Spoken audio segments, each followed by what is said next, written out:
Hey everybody, welcome back. You're here at the Dogcast, and we got one fan. Hey, yeah, he's pretty good though. We are here with Adam Koralik. He's been on the cast before. I was. If you don't know him, check out his YouTube channel. But we're here to demonstrate, talk about the Saturn Pluto. Yeah, so I'm a YouTuber, as I mentioned before. We actually, I don't remember entirely what we talked about. We talked about a lot of random stuff at PRGE, but I know you guys had the late Terry Diebold on. Yeah. He was the owner of the Nintendo PlayStation prototype, so I'm kind of trying to combine those into two little things, have me back, but also, yes, as mentioned, we've got the Sega Pluto prototype. So what do you want to know? You got Where questions? would this be in the rarity of prototypes? There are two of these in existence. So it's pretty high on the list. Yes. So I talked to people at Sega. They told me they made 6 originally. They also made like a white mock-up one, which you can actually see that one in reality. It exists in the National Video Game Museum in Arlington. No, it's Frisco, Texas, near Dallas. But that one doesn't function, and it's like 8 times the weight of this one. Really? Yes. But of the other 6, like the real ones, they told me they destroyed 4 of them. They sent the final unit to Sega of Japan's offices for approval, where the project was denied, and one of them mysteriously vanished out of the office in California. This one. This one appeared in a flea market in Ceres, California in 1999, where a buddy of mine named Roger Vega, who is still the owner of it, he bought it as like a middle school student, thinking it was a Japanese Saturn because he just saw the Sega Saturn logo. He's like, oh, that must be what Saturns look like in Japan. And the guy who was selling it was very clearly a former Sega employee, because not only was he selling this, he was selling like Dreamcast development kits and, according to Roger, all this sort of stuff. Really? And the guy wanted $5 for this. And Roger offered him $3, and the dude took it. He should have took 5, right? I know. Roger should have given him the full 5, but he didn't. So then Roger gets it back home. He tries to play Japanese games on it. They won't boot, and he goes, oh, it's junk. He puts it in a shoebox, forgets about it for basically 2 decades. I eventually met up with him in 2019 in a place in Campbell, California, at a game store called the Retrofix. The owner of it is a very nice guy named Rudy, who was like, hey, Adam, you're a nerd. Do you know what the Sega Pluto is? And I'm like, yeah, I know all about that. And he's like, okay, the guy who owns that lives like 10 minutes away. You want to see it? And I was like, yeah. And so he comes over with this thing, and Roger lets me tinker with it. I concluded, yeah, dude, the reason it doesn't read Japanese games is because it's region locked to U.S. games. So we put an American game in it. It immediately worked. We were all kind of like, wow, awesome. But it had a couple of problems. The controller port didn't function properly. And see how the thing is down? Yeah, it didn't do that. It always stayed up because there's a white piece of plastic here that held it down. That piece of plastic simply didn't exist. Sega never made it because prototype. So what we did, we took it to Wisconsin's own Ben Heck, who is actually here at this convention, and he decided, okay, yeah, I can fix the controller port. He 3D printed a part to keep that down. He recapped everything. He did a video on all of this, and now the Sega Pluto is as complete as it can be. That's great. And Roger basically said, I don't want to travel, I don't want to tour, I don't want to do anything. So he just turned it over to me, temporarily, of course. And he's like, yeah, go take it to conventions and show it to people, let people see it and enjoy it, because eventually it'll probably get sold and go into a vault like the Nintendo PlayStation and never be seen again. Yeah. So enjoy it in its physical reality while you can. That's pretty cool. Thank you, Roger. Yeah, thanks, Roger. Yeah, it's a really cool piece. Why did the Pluto get scrapped?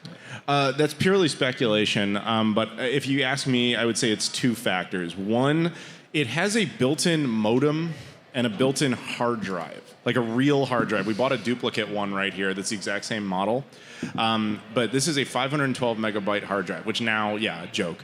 But in 96, when they were building this, I mean, that's like what PCs had, like upper echelon PCs. So you have to assume this whole thing would have cost like at least $1,000 or something retail. Because the regular Saturn itself was like $300 or whatever retail. It probably would have been ludicrously expensive. I think that's part of it. Internet was very much in its infancy, so that's a big gamble to take. But so is also, that what the goal was? that's again speculation. Yeah.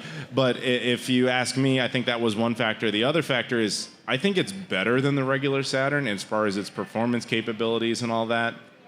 And honestly, opinion here, pure speculation. They needed Sega of Japan to approve of it because we know Sega of America designed it, and I'm betting Sega of Japan's like, you can't have a better version of the Saturn than us, and it was like that was probably a realistic factor. So again, we can only speculate, but those would be, I would think, the two primary reasons. Looking at this, I'm trying to get another reason why they made this, and with the hard drive, and why it would be so expensive. What else would it? Is there any other things you think that can make this that valuable? Like theoretically, the what it reason could have for- done. yeah. Like, are you saying like what its project value would have been had it existed? Yeah, I just don't know what the purpose. Okay, yeah, purpose is anyone's guess. But if does anybody out there remember a service called Sega Channel? Yeah. It was basically like Game Pass for old people. Like if you remember it, that's what it was. It was, so the hard drive size in this would have been big enough to host pretty much any one individual Saturn game. You ask me, I think Sega of America, who really kind of controlled Sega Channel at the time, it was their idea, it was a successful project, they were probably thinking, okay, the current version of the Saturn can't do that, but if we redesign it, then we have a shot. We could do that. And let's all remember our history a bit. Like, that when this thing was in development, we have a timestamp on it. This unit was finished on January 24th, 1996, which means the majority of the development was probably done in 1995. That's also the same year the Saturn itself came out. So there's a very high chance that, we also know they botched the launch of the Saturn. They jumped it like 6 months early when they shouldn't have. There was probably a pretty good bet that we should redesign the Saturn overall for North America, and this is probably what they were thinking. They were correct when they bet that the internet was the future. They were just way too early with it. I mean, you have to think about this. This is the first hard drive in a game console ever.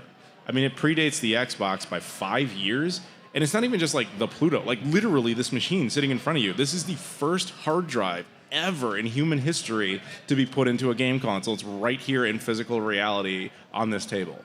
So, I mean, I give them massive credit for the ideas that was behind it, but what can you say other than it was ahead of its time? I kind of feel that way about the Dreamcast too. Like, too early. Yeah. But it's maybe that's Sega's. That was fault. Sega's style. Trying to be ahead of its time, like, it's definitely not a bad thing. We might not be exactly where we were, like, more advanced as consoles came out, if it wasn't for Sega. I agree. I think they really pushed the envelope back then. I mean, Xbox Live and all that really kind of deviated from Sega's own SegaNet, which clearly came from this. And nobody really talks about that anymore. No, they don't, because we're the old guys who remember that. But that's funny. But a really cool piece. Anything else you think you can add to this? Sure. So the thing that scares me about this thing is that because prototype, there's a white mock-up version of this, as I mentioned before. This unit, I can't say this about the Japanese unit because we don't know what happened to that specifically. But this unit's plastic color, it looks black. It's actually the same white color. This is painted, and it terrifies me because that's the only. Scratch it. Yeah, if it gets scratched, it just takes the paint straight off. So there's a couple of little chips that existed before I had custody of it, so where you can see the color. So like if you're ever out there and I've brought this to a con and I'm like, hey, do you want to see it? Please don't like drag your fingernails across it for no apparent reason. That would be my biggest request. Yeah, totally. You want to protect that. Yeah. And I brought up, like, they do have the action replay slot, but you said there's nothing for it. Right. So it does. The Saturn used this strange design to have a memory card in the back here, which most people think is like a Sega Genesis slot. Which, funny enough, there were early Saturn prototypes where that was the plan. We do know now that Sega of Japan killed that because they didn't like... Because the Mega Drive Genesis was not successful in Japan, even though it was huge here. And the Japanese love their stuff to really be catered to their own market. So we know for a fact that Sega Japan would not allow the Americans to put a Genesis slot in it. So they kind of slightly repurposed it, hence these ridiculously big cartridge slots for memory cards. But to the Pluto point specifically, it does function with memory cards. It does function oddly enough with the Netlink, which came out a year after this existed. It does not function with Action Replay or Game Shark. Well, we wouldn't actually stick a Game Shark in there because those have thick pins. Yeah, but like Action Replay and any other sort of import device or the extra RAM cards, it just won't read. It tries to turn on, it doesn't do anything. Prototype. What can I say? The other oddity we discovered is that you remember the Saturn's like 3D controller that came with Knights? If you plug that into this and try to turn on the console, it will not boot anything. Oh, really? Like at all. Why? I don't know. As far as I know, there's nothing special about the 3D controller internally that would prevent that, but that's what weird. happens. It is. But it also has another oddity that we are yet to figure out. If you've ever played the Saturn and you've ever turned it on ever, it always has that bio screen which asks you what language you want it in and what time it is, because it always thinks it's 94. This Pluto does not have that screen. It always knows what time it is. Like, to this day, if for some reason this thing is set to this moment, accurate date, time, and even in the central time zone. Does it Like, got if you turn it on, plutonium in it? Or does it have plutonium in it? yeah, plutonium, that's good. No, but we think, so when Ben took it apart, he found an extra chip on it that he thinks is extra RAM, and purely speculation, without knowing the original engineers, we think that the clock data is saved in the extra RAM and has been accurate for like 25 years. But That's why? impressive. I don't know. You know, it's like, I would love to know. But as of now, as much as I've had this thing out there and Roger's had it out there and we've been talking about it, making videos, we have never once been approached by anyone who actually claimed to work on it. And I mean, I know some people at Sega, but they've told me like none of those guys are here anymore. And that was the only reason we even know how many units there were, because they told me that. They're like, we knew that. We made 6, destroyed 4. We know why they're not here anymore. Old? No. Because they old it out? We're talking about Sega. Oh. Very secretive company you don't want to mess with, Okay. right? That's why they're not here anymore. They're gone. Anyways. Yeah, really cool piece. Anything else? Anything you got? So this Pluto is more well-traveled than I am. Yes. Obviously, I've seen some of the photos. You just had it in Puerto Rico? It was in Puerto Rico last week. I'm a lunatic. I travel constantly, but I take it to things when I go to them anyway. Like, I would have. I brought it here. This is a convention. You bring it to Milwaukee. But, like, I took, the girlfriend wanted a vacation down to Puerto Rico. So I'm like, all right, I'm taking the Pluto with me. And I'm going to take photos of it. Actually, I took a great photo where, like, it's on the beach. It's on the towel. And then there's a girl in the distance in a bathing suit, like, looking off judgingly. But that's actually my girlfriend. But it's supposed to look like the Pluto's attracting women. But I've taken it to a whole bunch of places. I took it to the U.S. Virgin Islands earlier this year. There's a spot for anybody who cares about American geography. Technically speaking, the easternmost spot of the U.S. is in the U.S. Virgin Islands on an island called St. Croix, and that particular spot is called Point Udall. I took it there. There's like a big monument that's put up, so you're like, okay, now it's at the easternmost spot. By coincidence, I was going to Guam the week after, which is America's westernmost point. It's like near Japan. Like, that's America's westernmost spot. There's also a spot called Point Udall that was done intentionally so that the 2 points are there. I took it to both in a week. Knocked them out back to back. So yeah, it's been there. I took it up to Saipan, which is another part of the U.S. that nobody ever goes to out there.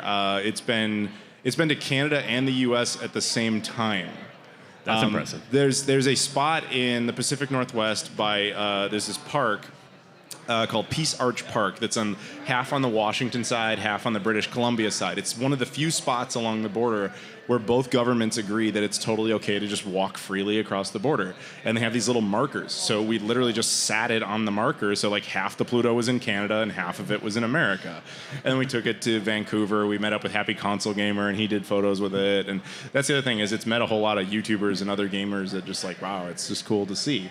Yeah, I see you got a lot of pictures with people. You let them hold it and stuff. Yeah. You mentioned the scratching earlier. You ever get nervous? I always warn everybody about that beforehand. Actually, part of the fun of it is taking it to things and making it look like it's in danger when it's totally not. Like holding it over the ocean, and the way you shoot that in perspective is like, oh God, he's going to throw it. Yeah. When in reality, trust me, I wouldn't have taken the photo like if it was dangerous. So here in Milwaukee, there's that big Fonzie statue. Have you guys seen it? Yeah. Yeah. So I took it to the Fonzie statue, and the way his arms are placed place doing this. It was just enough space to have him physically hold it.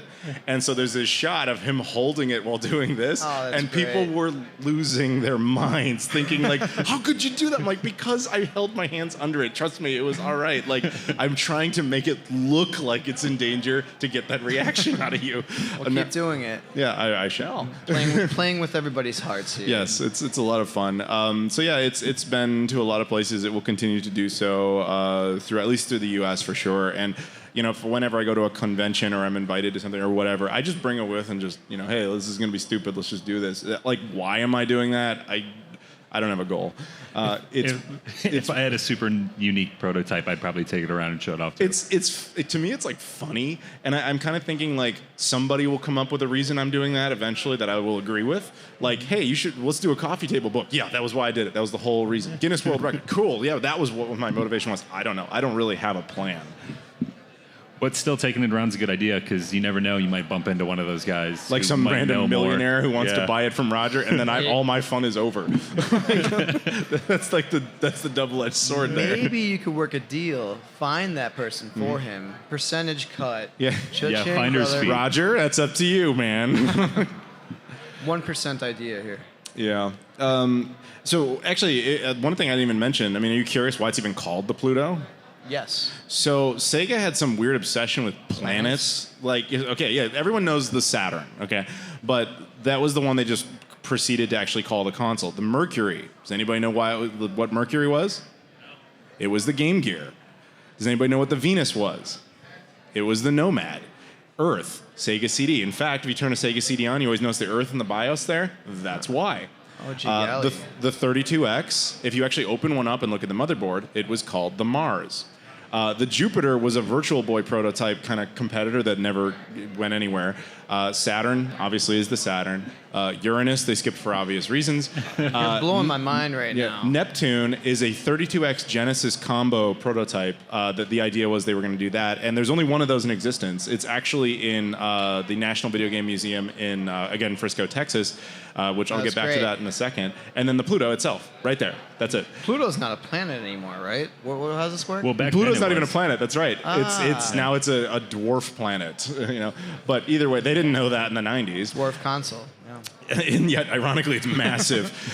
But actually, what's funny, what started all this, like why I'm carrying it around instead of Roger, is that I was kind of done with it after I had done a couple of videos, but I wanted access to the Sega Neptune prototype in the museum.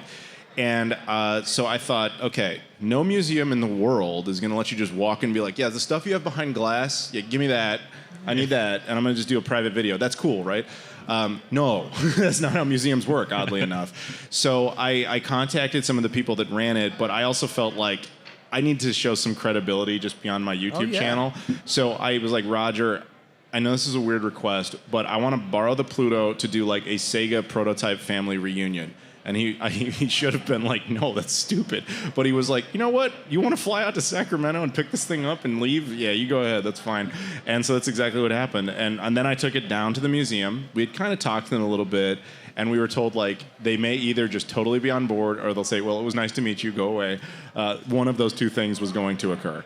And cool enough, like I brought out the Pluto, and that's when he brought out the white Pluto, the prototype that's just a shell. So it was cool to have those two together at the same time. Awesome. And then after, like, he didn't know there was a functional unit. He thought that all the Pluto was just the thing he had. So then he's looking at it and he's like, why does it have a laser? I'm like, because it works. He's like, it works? And he was super excited. wow. And then he's like, let me go get the Neptune. He just ran off and left me with his. And then so we had all three of these things that shouldn't exist, like all together in the same moment. It was like we were going to break the Matrix or something. Like, it was cool, though. That's awesome. Yeah, quite a story of the prototypes and all that. And, who knows what could have, But Yeah, I think price point is really what, honestly, I think is ultimately what killed it. Like, if this thing if this had been the Saturn in North America and had retailed for realistically $400, I don't know how they could have financially done that, but if they had done that, I think we might have been in a very different universe, because it would have been interesting if Sega Channel was actually a functional thing and you essentially had Game Pass 30 years earlier. I'm way ahead of its time. It might have took over. Yeah, who knows? Depending price. We live in this dimension where that didn't happen. Yeah. Well, here we are. Actually, speaking of dimensions, one of the things I'm most proud of is that I went to an arcade that had like their own Polybius cabinet. Like you guys know what Polybius is, right? Polybius is like that game that never really existed that everyone remembers existing. It's kind of like the Mandela effect game. So now it's become a joke where people make their own Polybius because it could be anything. It could be any game. So this guy made one, and I put the Pluto next to it, and I was like, guys, I dimension hop. Sega's still making consoles, and Polybius is huge here. That's great. But yeah. Anything else? Go over with the Pluto. This is just a unique piece. It's great video game history. Yeah. And, I guess I can tell you what happened to the other one. We found out later. So, like I said, there are two of these. The final one that was sent to Japan, it surfaced in 2013 when a Sega employee died, and they were going through his estate, and they found it. The guy who got it basically was like, "This exists," and cool. Nobody really knew what to do with it. Then it's when Roger was like, mine exists too. And people went after Roger with pitchforks because he was trying to sell it. And he's like, I don't want anything to do with this. And that's when he put it away again. So it was like this brief time where it surfaced. Eventually, after Ben and I were doing videos on the restoration and all that, the Japanese guy reached out to us. And he was like, we have the only two. We should know each other. And then he said, after like a week after that, he was like, you know what? Thank you for doing the videos. I'm going to sell mine. So he decided he wanted like $2,000 for the other one. That's all he wanted. We thought that was insane. We're like, how are you going to get $2,000 for this thing? We're idiots. And he puts it up at Heritage Auctions. They managed to sell it for $84,000. Oh, man. I've since talked to a couple people, and that was pre-pandemic. So they're like, this one now is the only private one. It's the only one you're ever going to see. Now. And now they're thinking like Possibly. $150K maybe, which means. Yeah, I'm walking around with a Ferrari on my back. I don't know. And so I have to be very careful because this is like Roger's retirement plan. What's up, man? Yes, I have a face. What? So the Neptune. Yes, the Neptune. Did they show you anything with that? Does Does that actually. work? No, that's purely mock-up. Okay. As far as I know, I'm the only person on YouTube with a full video of it because I was kind of told like nobody's ever had access to it before. So like you can see the video on my channel. Like I showed as much close-ups as possible of it, but it's just a shell. It was never. It's like the same one you've seen in photos that was sent around for trade shows and stuff. It actually, interestingly, it's painted the same way this one is. Okay. But unfortunately, the Neptune has a lot of scratches on it, which is too bad. But it doesn't function or anything. It's just pure plastic. But it's interesting to have seen it in person because the speculation was, would it have functioned with the Sega CD? That was like a big thing. But having looked at it, there was clearly like that bottom of the Genesis slot that you could take off. Yeah. So clearly they had thought of that. Fun. Yeah, why they never did a Genesis Sega CD 32X combo all in one unit is Maybe surprising. they'll still release one. I mean, Now, they're still a Sega, company. what's up, man? Like the trio, like a Genesis, Masters, or quadruple. Like the whole Dreamcast, shebang. Everything. Just make it look like I don't know. Like the Sega like a Milky mess. Way. Yeah. Might be fun. I don't know. Could work. Cool. Favorite Saturn game? Radiant Silvergun. Dynamite Deca. That's a good one. Yeah. Die Hard Arcade Do you in the have West. one? Just Sonic. Which Sonic. one? They didn't really even have a Sonic game. All of them. Oh yeah. That's like the whichever that's one. like the That least safe answer you 3D could get Blast. for Well, Saturn. I didn't 3D have a Blast one? Sega. So 3D Blast was like an upgraded version of the Genesis game, which I didn't like anyway. Just Sonic. Sonic Jam was good, but it was just the Genesis games. And then there was Sonic R, which famously like 3 people like. Oh yeah. Well, I don't think I was one of those 3. My cousin had one. I had a Nintendo 64. So when I went over to his place, seeing a Sega was like, wait, what do you got going on here? You're the aliens. You're the other Yeah. dimension. Like, I'm Alright. playing Mario, you're playing Sonic, and it was always kind of like a step into the other dimension. Well, okay. Let me tell you, just for your own etiquette.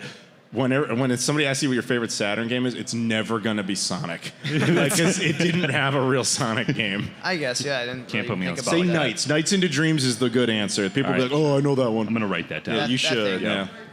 Yeah, Panzer Dragoon's great too. Never heard of Actually, that one. the Saturn's a weird one because it's like it has great games on it, and you've never played them because they're impossible. They're all unique to it, and sadly, Sega lost most of the source code to those games. Like this Panzer Dragoon Saga, part of the reason you'll see it and it's like $2,000 for a copy is it has 0% chance of ever being re-released. They famously did a 10,000 print run and lost the source code, and it's an amazing game that you can't play without pirating it. Arr. Yeah, unless you have a lot of money. All right. Yeah, if anybody's not doing anything tonight at X-Ray Arcade, Oakley Dokley, Ned Flanders theme metal band playing, I'll be there.